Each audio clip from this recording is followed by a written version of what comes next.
Study IQ IAS, अब तैयारी हुई अफोर्डेबल।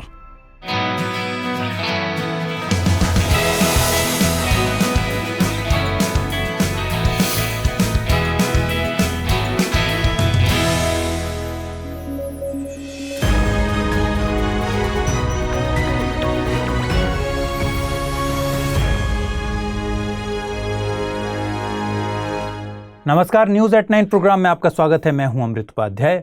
मैं बार बार इस प्रोग्राम के पर्पस आपको बताता हूं। आजकल IAS और स्टेट एग्जाम्स का ट्रेंड बहुत तेजी से बदल रहा है। करंट अफेयर्स से रिलेटेड सवाल क्योंकि परीक्षा में इतने स्मार्टली पूछे जा रहे हैं। अक्सर करंट की किसी न्यूज को बेस बनाकर उसके बैकग्राउंड से सवाल पूछा जा रहा है या फिर स्टैटिक पार्ट से सवाल पूछा जाता है।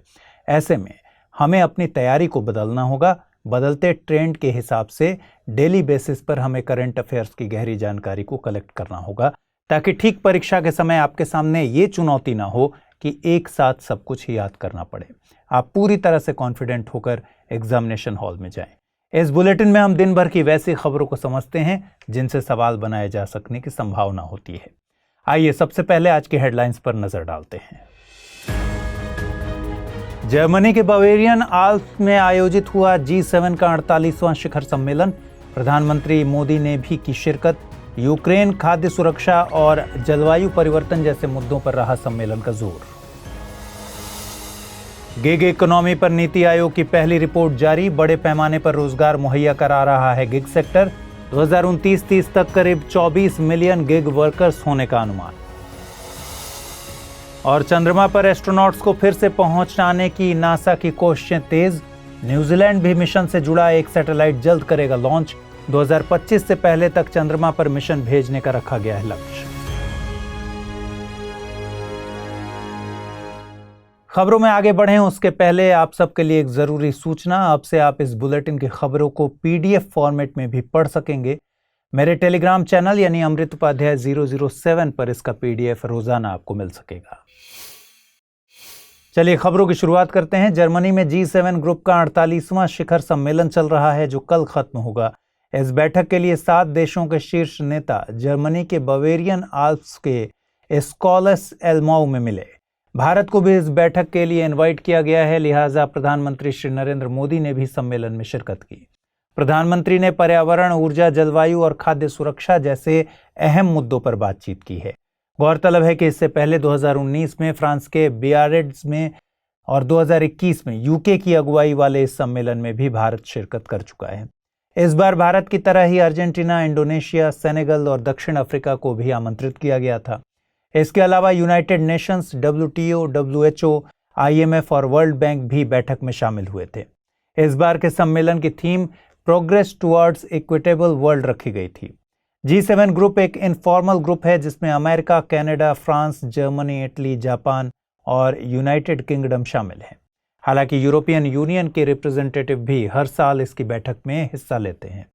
G7 की शुरुआत 1975 से मानी जाती है, जब फ्रांस के फार्मर प्रेसिडेंट वलेरी जिस्कार्ड एस्टैंग ने वर्ल्ड इकोनॉमिक समिट की पेशकश की। G7 ग्रुप दरअसल पहले G6 ही था। कनाडा को छोड़कर बाकी देश इसमें शामिल थे, जिन्होंने 1970 में चल रहे आर्थिक संकट और ऑयल क्राइसिस के मद्देनजर बातचीत शुरू की थी। 1976 में प्योर्टोरिको में हुए सम्मेलन में कनाडा भी इसमें शामिल हो गया। यही ग्रुप बाद में G8 बन गया, जब 1998 में रूस इसका हिस्सा बना था। हालांकि बाद में क्रीमिया संकट के बाद रूस को इससे बाहर होना पड़ा। G7 देश दुनिया की 10% आबादी को रिप्रेजेंट करते हैं, जबकि GDP के मामले में यह डेटा 31% है। देश में गिग इकोनॉमी की स्थिति पर नीति आयोग ने आज एक रिपोर्ट जारी की है। रिपोर्ट को India's booming gig and platform economy नाम दिया गया है। यह अपनी तरह की पहली रिपोर्ट है जिसमें गिग इकोनॉमी पर कॉम्प्रिहेंसिव पर्सपेक्टिव्स और रिकमेंडेशन सामने रखी गई हैं। इसके साथ ही साइंटिफिक अप्रोच भी दिया गया है जिससे इस इकोनॉमी के वर्तमान आकार का सही आकलन किया जा सके।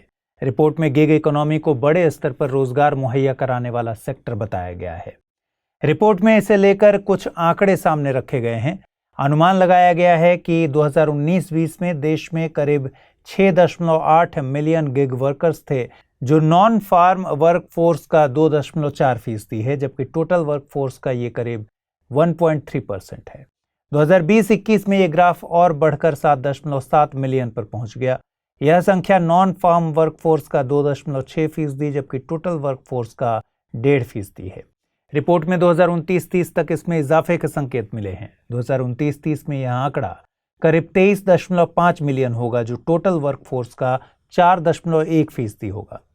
अभी करीब 47% gig workers medium skilled jobs में हैं, जबकि 22% ऐसे वर्कर्स हाई स्किल्ड जॉब्स में हैं। लो स्किल्ड जॉब्स का ग्राफ धीरे धीरे बढ़ रहा है। गिग वर्कर्स ऐसे कामगार होते हैं जो अभी तक के ट्रेडिशनल सिस्टम यानी एम्प्लॉयर एम्प्लॉई अरेंजमेंट से अलग कुछ लाइवलीहुड से जुड़े हैं। गिग वर्कर्स को मोटे तौर पर प्लेटफॉर्म और नॉन प्लेटफॉर्म बेस्ड वर्कर्स में बांटा जा सकता है।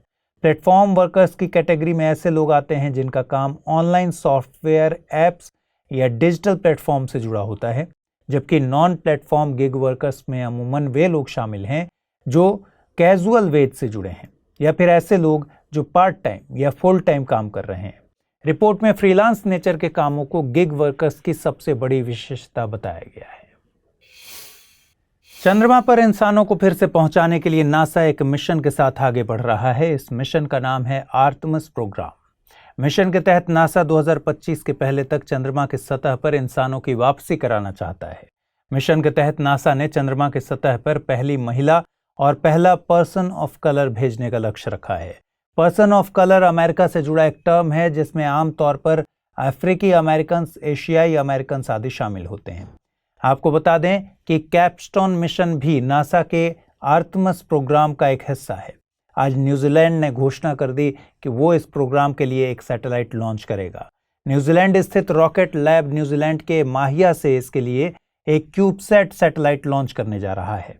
यह गेटवे के लिए लूनर ऑर्बिट यानी चंद्रमा की कक्षा के लिए टेस्ट करेगा। गेटवे भी आर्टेमिस प्रोग्राम का हिस्सा है। यह चंद्रमा का चक्कर लगाने वाला एक मल्टीपर्पस आउटपोस्ट है। गेटवे एस्ट्रोनॉट्स को लूनर सरफेस पर लंबे समय तक रुके रहने के लिए एसेंशियल सपोर्ट देगा। इसके साथ ही चंद्रमा पर गहराई से खोज करने में भी इसकी भूमिका रहेगी। कैपस्टोन का पूरा नाम cislunar autonomous positioning system technology operations and navigational experiment है। इस मिशन के तहत एक माइक्रोवेव ओवन के साइज का एक क्यूबसैट भेजा जाएगा। यह सैटेलाइट पहला स्पेसक्राफ्ट है जो एक खास तरह के अंडाकार यानी एलिप्टिकल लूनर ऑर्बिट को खोजने का काम करेगा। यह गेटवे के लिए एक पाथ फाइंडर का काम भी करेगा। कैपस्टोन अपनी इनोवेटिव नेविगेशन टेक्नोलॉजीज के जरिए भविष्य में आने वाले स्पेसक्राफ्ट्स के लिए जोखिम को भी कम करेगा। यूरोपियन कमीशन ने पिछले दिनों एक कानून का ड्राफ्ट सामने रखा है। माना जा रहा है कि यह ड्राफ्ट जल्द ही एक लॉ बनेगा जिसका मकसद नेचर को रिस्टोर करना और क्लाइमेट चेंज पर रोकथाम करना है। यूरोपियन कमीशन यूरोपियन यूनियन का ही हिस्सा है जो इसके एग्जीक्यूटिव काम देखता है। यह ड्राफ्ट यूरोप में 2030 तक पेस्टिसाइड्स के इस्तेमाल को कम करने की बात करता है। इसके साथ ही बड़े बांधों को भी अब हटाने का प्रोसेस किया जाएगा ताकि नदियों के प्रवाह पर कोई रोक ना हो। यूरोपियन यूनियन में इकोसिस्टम के रिस्टोरेशन पर जोर दिया जाएगा ताकि बायोडायवर्सिटी की सस्टेनेबल रिकवरी की जा सके। इससे यूरोप के क्लाइमेट चेंज से जुड़े टारगेट्स को पूरा करने में भी मदद मिलेगी। गौरतलब है कि यूरोपियन यूनियन को 2050 तक कार्बन न्यूट्रल बनाने के लिए यूरोपियन यूनियन अपनी ग्रीन डील के साथ आगे बढ़ रहा है। इसके तहत यूरोपियन यूनियन ने 2030 तक अपने नेट ग्रीन हाउस एमिशन में 55% कमी का लक्ष्य रखा है। इस पहल को फिट फॉर 55 कहा जाता है। ड्राफ्ट के मुताबिक इकोसिस्टम के रेस्टोरेशन के लिए ही यूरोपियन यूनियन के लैंड और सी एरिया के 20% हिस्से में एरिया बेस्ड मेजर्स अपनाए जाएंगे। इधर पेस्टिसाइड्स के इस्तेमाल में भी 2030 तक 50% कमी करने का लक्ष्य रहेगा ताकि मधुमक्खियों, तितलियों आदि की घटती आबादी को रोका जा सके। ये पॉलिनेटर्स किसी भी इकोसिस्टम में बायोडायवर्सिटी को मजबूत करने के लिए बहुत ज़्यादा महत्वपूर्ण एजेंट्स हैं। ड्राफ्ट में घटते ग्रीन अर्बन स्पेस की रोकथाम पर भी जोर दिया गया है। इसके लिए 2030 तक no net loss of green spaces का टारगेट है। साथ ही 2050 तक इसमें 5% इजाफा करने का जिक्र इस ड्राफ्ट में है। वहीं सभी शहरों और नगरों में पेड़ों के कैनोपी में 10% की बढ़ोतरी का लक्ष्य भी रखा गया है।